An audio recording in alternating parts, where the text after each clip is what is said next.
Welcome to AnimeCons TV. I'm Doug Wilder. This week we're back with more talk about the process for planning panels to present at a convention.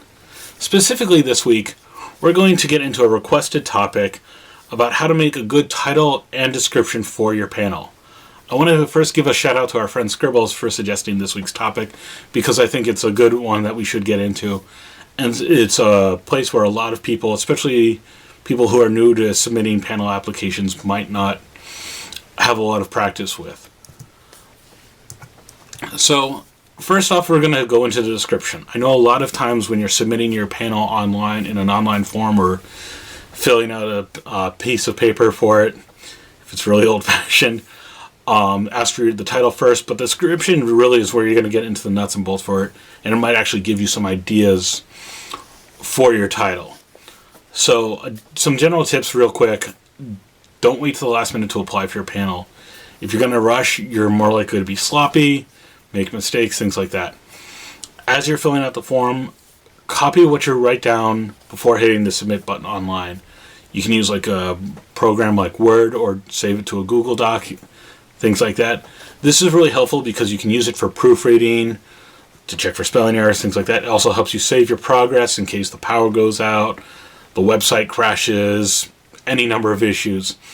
It's also a good tool that if you're going to resubmit the panel in the future, you can reference back to it. You can, if you're going to say present it at another con later in the season, or you're going to try and do the panel again at the same convention next year, things like that.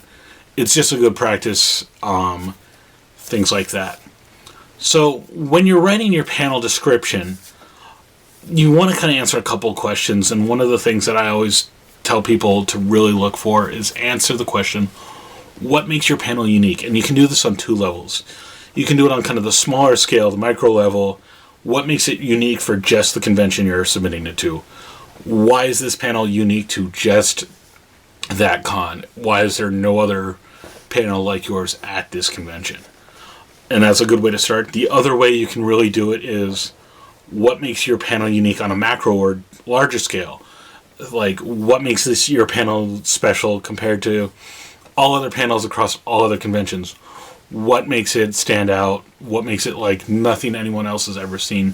Things like that. And so you have those two kind of angles to look at it. And then you can look for kind of a middle ground of what makes it unique at just one convention and what makes it unique and just all conventions. And they don't necessarily need to be perfectly unique, but there are ways to do it.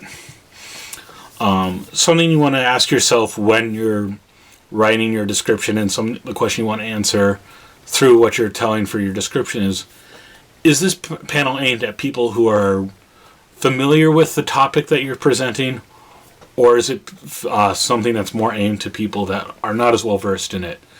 Such as, is it a kind of an introduction to the topic, or is it a deeper dive going into more of the nuts and bolts of something?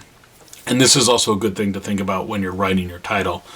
But if you're really kind of going from that angle, that should make it clear. If you're really going for people that really know the content, make that clear. Make it known that it's aimed at the diehard fans. If it's something that's going to get people to understand it that haven't really heard about it before, make that clear too. And just work on that. Another thing to think about is grammar and punctuation. Think of it a little bit like a job application. You're basically applying for the job as panelist. So take your time, proofread it again. One of the great ways you can do this is read what you're writing out loud to yourself to have it. I say, grammar and punctuation are important. This can sometimes be a way that people say yes or no when they're deciding on which panels to accept for a convention. Another way you can do this is if you have friends that are familiar with the topic that you're going to be presenting, show them kind of what you're working on, and ask them, hey, does my description make sense? Can you understand what I'm talking about when I say this, when I send this? And if they say yes, cool. By the same token, also ask people who may not know the topic you're talking about very well, if it makes sense. And if you can kind of have both groups understand what you're saying about, again, that's a good sign that you're on the right track. And especially, I'd say, even more important is the people that don't know the topic as well. If it makes sense to them, then you've really got a good lead. Another thing to keep in mind is when you're writing your description, avoid in-jokes and memes. So many people try and be silly and stuff like that, but really what this does is it just kind of obfuscates what your content, and it's just wasting words. You want to really make sure that anyone who reads this description can get it. And if you're doing like memes and in-jokes, even if you know the stuff, like I can't remember how many times I've seen a panel description that might have been interesting, and all the title seems interesting, but I read the description and it's all just in-jokes, and just kind of makes me roll my eyes, because then it seems like lazy writing, and it doesn't seem like it's going to be presenting anything new. And I know some conventions, when you're submitting your description, have word or character limits, and some conventions even had as small as 140 characters. It does take practice. Again, this is where a word, using like Google Doc or word processing thing like Microsoft Word comes in handy, because you can do a character count, look at that, play with it, really look at what it is. And it does take some practice to get used to and really finding out what's going to work. And that means just kind of keep it simple. Another thing I'll just kind of say as a footnote here is that some conventions have a character limit for their print guide, program guide, so because they don't want to keep paying for all more pages in the program guide and keep it super long, but they'll let you kind of have almost unlimited space for the online description. So that's a way to kind of play with it a little bit too. It's not always a sure thing, but it's something that you can keep in mind. Now we're going to go back to titles.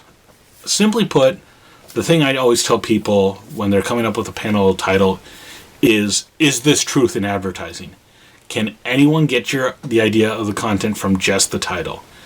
This is the first thing they're going to see when they look at the schedule, either it's a printed, online, whatever. So you got to kind of sell them fast, and if it's not clear, people's eyes are just going to glaze over, and they're going to keep moving. You have to be clear, you have to be concise. Some of the things that you should avoid when writing a title for your panel we're just going to go through a bunch. I've seen a lot of people where they do like, oh, it's a fancy long title, da-da-da-da-da-da, colon, subtitle, da-da-da.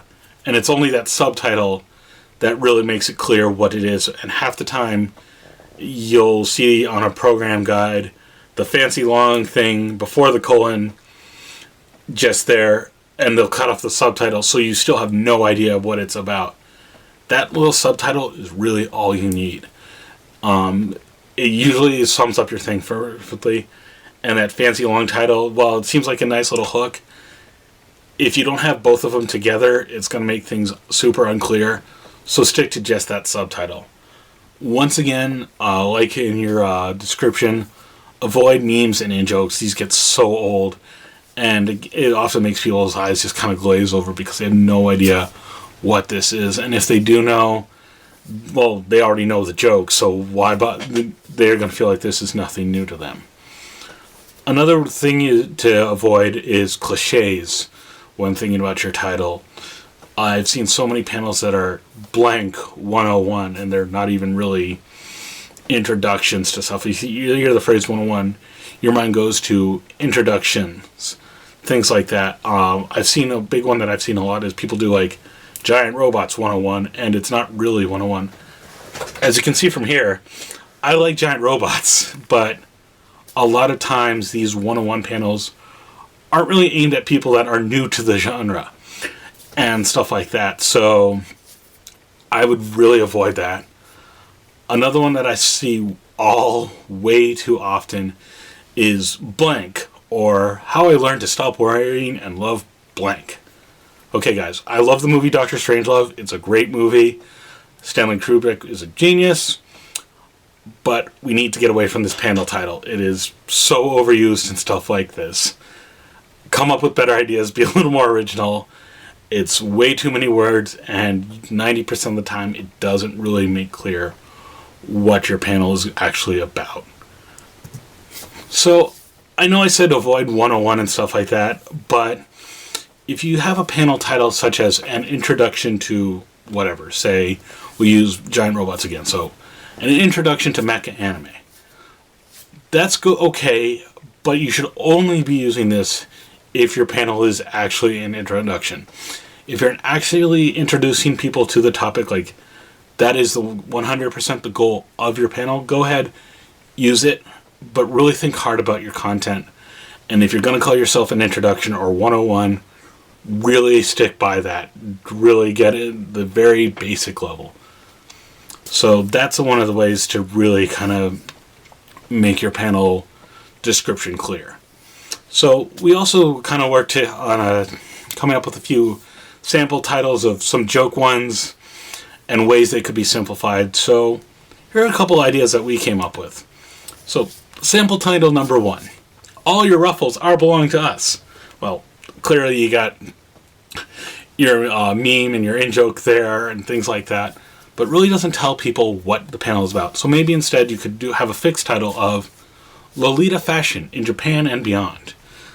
Once again, it's much clearer what it is. It gets people excited, but it doesn't really move too far away from me and make it obscure. Next up, here's another sample title. Love triangles, music, and giants from outer space. All about Macross. Now, here is another one of those ones where you have that really long thing in front, colon, and then a subtitle that really sums it up. So I would just say that this fixed title could just be all about Macross. And if you want to get a little more descriptive in the description, you can do it. But that subtitle, really all you need to get people interested and aware of what the panel is going to be about. Alright, sample title number 3. And then I've seen something very similar to this. Much Doge, fairy panel. Wow. Yeah, what the heck does that mean? It's really weird. And it's a meme, it's an old meme at this point, and doesn't really tell you much about what it's about. So, an easy way to do this, like here's the fixed title. Awesome Dogs in Anime. Right up the bat, you know what it's about. It's going to be about some of the best dogs in anime. And I guarantee you'll probably get more people to go to your panel if you have something like that. And finally, sample title number 4, Cosplay for Beginners 201. Now you're working with wigs. Well, this is a whole mess here, because if it's beginners, how can it be 201? And it's more of an advanced skill, so it's things like that. And you've got that subtitle that's, even then, it's still kind of things like that. So it's a lot of things that just don't work well together. So I would just simplify this to wigs for cosplay, and you get into that now, more detail, things like that, and you don't have too many unnecessary words. You get right into the nuts and bolts of it is. And it's clearly a specific subject, so people know what they're on, and it doesn't shy away either veterans or people who are just getting into the topic. It's very specific, it's very clear. So, last I'll just say, if you're trying to come up with ideas for how to write panels and descriptions, give yourself some practice. Another good way to do this is just look at old program guides if you've gone to previous conventions. I hope you've gone to other conventions before trying to submit a panel to one.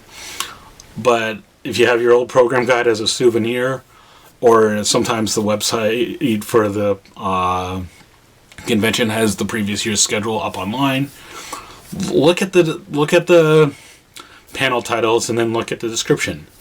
Can you figure out what's going on from just the title, or does the description make it, you have to read the description to understand it? Vice versa, how good is the description? Does it seem like it matches the title? Things like that. And just get ideas, see what works, see what doesn't. You can even play a game with some of your friends with saying, hey, what do you think this panel is about? And if you have a panel title idea, throw it at them, see if they can guess it. And if you have any questions about doing panels at conventions or anything else pertaining to fan conventions, why don't you reach out to us? You can email us at podcast@animecons.tv. We're on Twitter at AnimeConsTV. Or if you want to reach out to me directly, I'm at Nigoki, Nigoki. You can also leave us a comment on our Facebook page or write for the video here. Anyway, I'm Doug Wilder. Good luck to all you guys submitting panels as we ramp up to the summer season. And I'll talk to you guys soon.